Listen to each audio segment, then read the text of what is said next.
Pessoal, hoje eu estou entrevistando, então, um bate-papo com a minha queridíssima Adriana Ventura, deputada federal pelo Estado de São Paulo. Eu, Alexis Fontaine, também deputado federal pelo Estado de São Paulo, ambos pelo Partido Novo. Sim, né? O Partido Novo. Foi assim, uma grata surpresa ter a eleição dela, ter a minha eleição. O Pô a gente já sabia que ia ser eleito, né? É.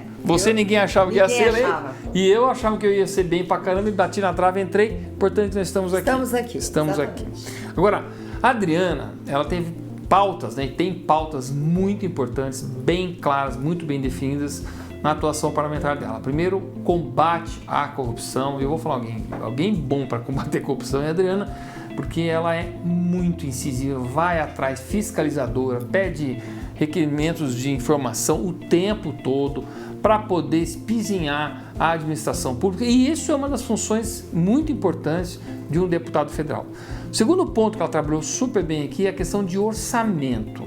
Então ela quis entrar na comissão mista do orçamento para acompanhar o recurso, aonde que está indo o dinheiro. É fiscalização também, né, Adriana? No fundo é fiscalização também, dá um trabalhão danado. Eu falo claramente que eu não tenho muito prazer lá dentro, não. A gente tem por obrigação acompanhar aquilo, mas a Adriana fuça lá, que é uma coisa fantástica. E teve uma decisão recente do STF, referente 4,9 bilhões para as campanhas eleitorais, que a Adriana atuou muito, o partido atuou muito sobre isso.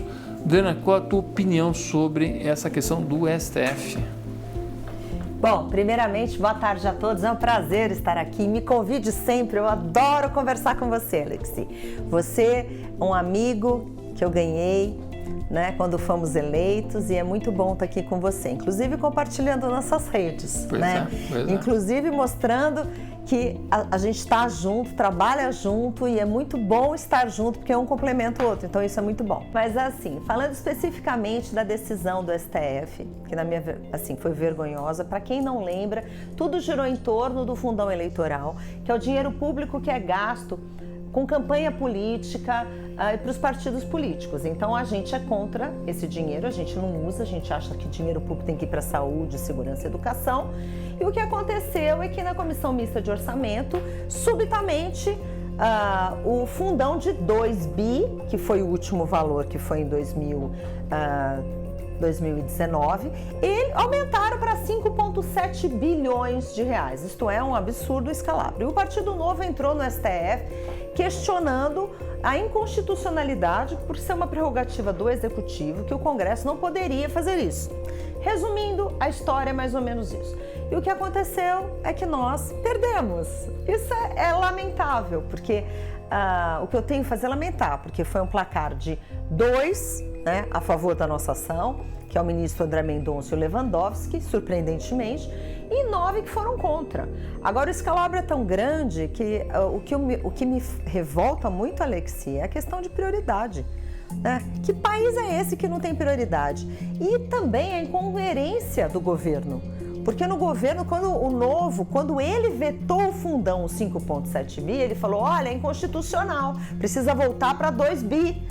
E depois, quando o Novo entrou com a ação e teve contestação, aí não falaram de constitucionalidade, falaram que é constitucional. Então, quer dizer, a gente percebe que o orçamento está capturado para atender a todos os interesses e todos os umbigos do Congresso, porque eu falo que aqui é a terra de Umbigolândia, menos o cidadão brasileiro, né? Porque a gente vê que a saúde está precária, muitas pessoas estão morrendo de fome, 100 milhões não tem saneamento básico, e as crianças estão fora das escolas e continua essa palhaçada para fazer campanha política.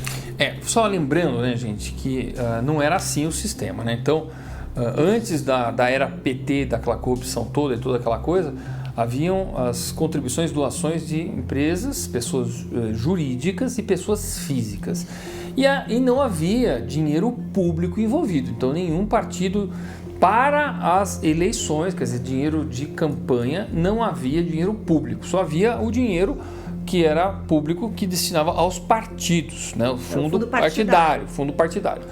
Só que quando houve toda aquela corrupção e apareceu o Debrecht, apareceu o Lava Jato, caramba, 4 e tal, o povo quis culpar o sofá da casa pela traição da esposa, né? Então, chegou e falou assim que a culpa era das empreiteiras e não daqueles que haviam cooptado ela e que já haviam chegado junto, pegando todo aquele dinheiro. E aí falar assim, o grande problema da corrupção no Brasil é porque não tem financiamento público. E se eu tiver funcionário público, aí simplesmente nós não vamos ter mais corrupção. Foi mais ou menos cuspiram no próprio prato, culparam, dizendo que eles eram santos e que foi o dinheiro que os corrompeu. Na verdade, eram todos pessoas que saíram dos céus, anjos, mas que a carne aqui, né, o inferno do capitalismo acabou levando eles para a tentação e aí fizeram isso. Aí quiseram voltar a ser santos, obviamente com dinheiro público. E aí o primeiro orçamento foi menor, o segundo foi maior e agora estamos já nessa ponta aqui, sabe lá, o céu é o limite. Se fazem isso numa pós-pandemia em que o Brasil teve que enfrentar e gastar bilhões e milhões para a pandemia, imagine quando tiver um mar de rosas ou, né, um céu de brigadeiros. O que já faziam de outra forma, né? Quer dizer, já foi mensalão, petrolão, então a gente sabe que a coisa não é fácil. Então, agora tem uma questão, né, Adriana? Temos uma eleição e temos uma decisão na mão do eleitor. Queira ou não, o eleitor pode, e eu acho que deve, dar um recado nas urnas do tipo, você acha que é mais prioritário pegar recursos e ir para financiar campanhas que, abrindo um parênteses rapidamente aqui, tem uma alegação de que financia a democracia, que é altamente democrático, a gente sabe que esses recursos, a maior parte deles vai para os mesmos caciques, é a mesma turma, não financia democracia, coisa nenhuma, ou a pluralidade, ou a renovação democrática. Isso não dá, tá certo? Mas tem na mão do eleitor a possibilidade, nas eleições, de fazer ou dar um recado. Não é isso, Dri?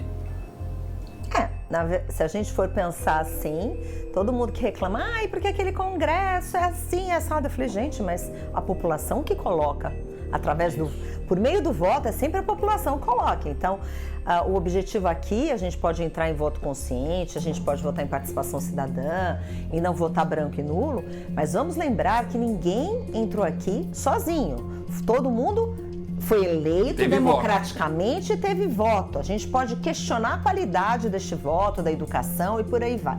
Mas o vergonhoso de tudo, Alexi, é que é uma falácia. O fundão eleitoral, ele é um mar de falácias, né? Promove renovação, dá acesso e democratiza a política. Isso é uma barbaridade, uma mentira. Porque todos os estudos mostram que, primeiro, os eleitos ganham 14 vezes mais que os eleitos. Mostram também que os mais ricos ganham e os que não têm acesso, não têm dinheiro, os pés de chinelo não ganham quase nada. Então, a gente percebe que é sempre o dinheiro na mão do cacique que dá poder para o cacique do partido, e a gente vê isso nas eleições, a gente vê um monte de deputado com 200, 300 mil votos nas costas, que tem que chancelar o voto com o cacique do partido, senão perde o fundão. Então, na verdade, a gente vê parlamentar virar boi no pasto ali, à espera da orientação do partido, senão o cacique tira o fundão. Não é isso, Alexi? É isso. Agora, também tem uma questão, né? A gente vê várias ações recentemente, Adriana, do ranking do Política é Uma e de outros movimentos, valorizando um voto do deputado federal, aquele da Câmara dos Deputados. Porque a verdade é eu como eleitor também fui assim no passado, acho que muita gente foi assim, a gente fica focando, quem que vai ser o presidente, quem vai ser o governador, e depois a gente tem aquela preguiça de falar, mas quem é deputado federal? Vai esse aqui, tanto que a gente muitas vezes nem lembrava de quem votava para federal. Só que, uma vez que nós somos eleitos, a gente percebeu o poder que tem o presidente da Câmara dos Deputados, que ele, se tiver o poder aqui, né, bem poderoso mesmo, com a maioria aqui, ele praticamente pauta o presidente. Se o presidente for fraco, o presidente da República for fraco, é ele que vai levando a coisa. É ele que vai ser, na linha sucessória, depois do vice-presidente, o presidente do Brasil. É ele que tem aqui, como chama lá, o Tribunal de Contas da União, não é isso? TCU, que está agora sendo votado aqui também. Quer dizer, tem uma série, os projetos de medida provisória entram aqui para depois ir para o Senado, para depois voltar. Tem muitas iniciativas, ou seja, o presidente da Câmara é um cara extremamente poderoso. E os deputados federais têm que ter muita qualidade. Não é a tua visão? Deveriam ter, né? Pois é, então é isso que eu estou falando. Então, o eleitor não pode ter preguiça no voto do deputado federal, mas de jeito nenhum. Não podem ter preguiça e mais do que isso. Tem que se dar conta que a eleição, o Brasil não se faz com o presidente eleito. A gente viu nos últimos anos um presidente refém de um Congresso Nacional. Capturado. Assim, capturado e pouco fez e pouco conseguiu fazer e acho que pouco continuará fazendo, se continuar o mesmo contra o Congresso e o mesmo presidente. Porque trava tudo, absolutamente trava tudo. E não é só isso, eu vejo claramente, muitas vezes, um Congresso que parece irresponsável com orçamento público, com dinheiro público, que aprova qualquer coisa, principalmente com objetivos eleitoreiros, e joga pra galera. E não interessa se vai pagar, se não vai pagar, sabe que não tem dinheiro. Eu não vejo uma discussão inteligente aqui de quais são as prioridades, o nosso orçamento, como será gasto, o que vamos priorizar. Esse tipo de discussão estratégica, esse planejamento, não existe. A gente fica repetindo os mesmos erros e sempre somos capturados por pautas corporativistas que têm objetivo eleitoreiro e não tem nada a ver com o bem comum e não tem nada a ver com o nosso país. Que é projeto de poder, né? A gente vê muitos projetos de poder, mas quase nenhum projeto de Brasil. Eu falo isso muito até pela reforma tributária, quando os setores começam, mais o meu, mais o meu. Eu falo, não é o teu, meu amigo.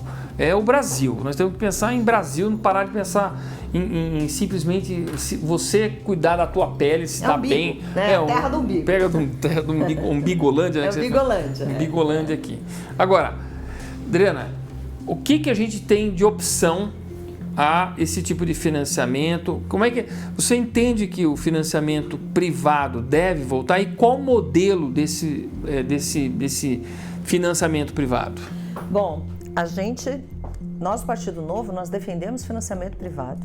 Então, hoje a gente tem o financiamento público e doação de pessoas físicas. A gente quer que volte financiamento privado, só que com transparência, com fiscalização. O que a gente não pode ter com apoio, com regras claras. Com apoio num partido e não em todos os partidos. Não pode dizer, né? Tem que numa...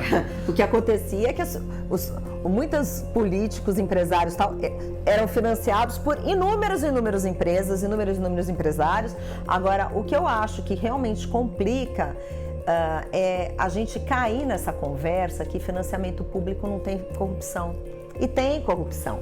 Tem caixa 2 quando a gente está falando de privado. Porque o pessoal fala, público... Quando a gente fala de financiamento privado, tem muita corrupção. O pessoal fala, por isso agora a gente só tem o público. Não, público a gente vê muito mau uso de dinheiro público, desvio, a gente vê caixa 2. Então, eu acho que a gente precisa conversar objetivamente sobre regras claras, inclusive de limites de campanha. Por que as nossas campanhas são tão caras, gente? Por que um deputado federal, olha, em 2018 era 2,5 milhões, né? De limite. De limite, o teto para fazer campanha, pelo amor de Deus. Por que o limite não é 250 mil, 300 mil, 500 mil? Por que a gente não aprende a fazer campanha barata, já que a gente tem outras prioridades? E o pior de tudo é que poucos se elegem com esse valor. Muitos aqui falam que passem muito mais do teto. O que a gente mais ouve aqui na boca miúda é que gastam muito mais do que o teto. Então, quer dizer, é uma hipocrisia, é um absurdo e a gente tem que trazer uma discussão séria para falar disso. Então, nós defendemos o financiamento privado, com regras, com transparência, com clareza de quem doou para quem, né? Até para não ter aquele toma lá da cá explícito, para a gente realmente poder mapear isso. E eu falo que quem precisa de muito dinheiro é porque tem pouco conteúdo, sabe? Porque o cara, quando realmente precisa gastar uma fortuna para convencer alguém na tijolada, é porque está faltando argumentos para poder convencer. Agora, nós somos do Partido Novo. Partido Novo que nasceu já com valores bem sólidos de não usar dinheiro público, nem do fundo partidário, nem do fundo de campanha. Entendo que os candidatos, aqueles que estão entrando no processo seletivo e tudo mais e tal, tem conteúdo. Eu vejo bastante conteúdo na turma aí. Óbvio que tem gente que consegue um pouco mais menos, mas acaba sendo, acho que, recursos bem mais espartanos do que essas campanhas na babalescas aí faraônica que acaba acontecendo. Fala um pouco dessa cultura do Partido Novo, a importância disso, Dri, e como que a gente se diferencia em relação aos outros partidos e a oportunidade para os eleitores, né? Olha, eu acho que o fato de estarmos aqui já quer dizer muita coisa, né? Quando a gente está falando dessa cultura, a gente está falando do quê? A gente está falando de um olhar onde o cidadão, a gente coloca o cidadão no centro da conversa toda, né? Ele é o foco e é ele que participa.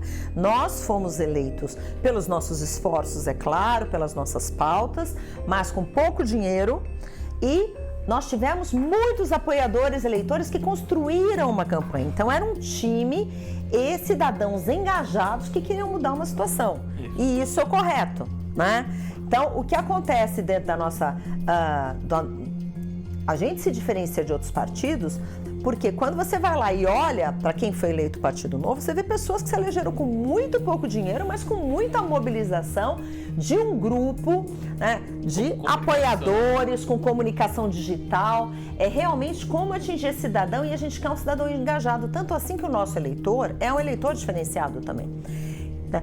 Nossos apoiadores são aqueles que vão, que olham, que questionam, que perguntam, que é isso que todo cidadão tem que fazer, né?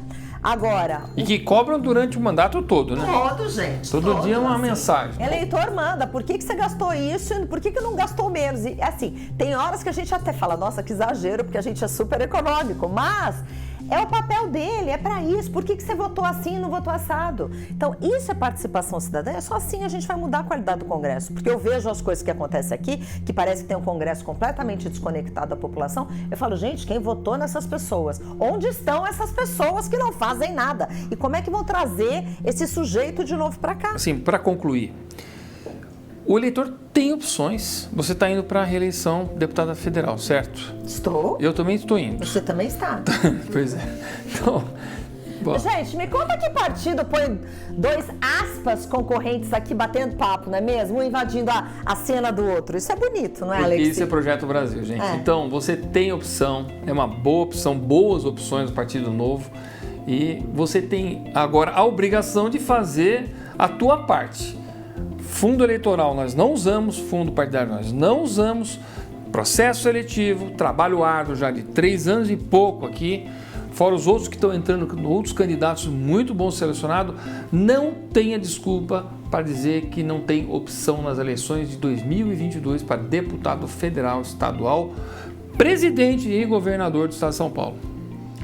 Eu acho que esse elemento crítico é importante, e principalmente quando for votar em alguém, quando for escolher um candidato, verifica tudo que ele fez, se ele trabalhou, se ele estava aqui, verifica o ranking dos políticos, verifica... Bagulhada. Você tem muita coisa que você pode pesquisar e escolha um candidato que te represente e que trabalhe, não é isso? É isso aí. Pessoal, obrigado. Obrigado, Dri, Obrigada, foi ótimo estar aqui, gente. Prazer estar aqui.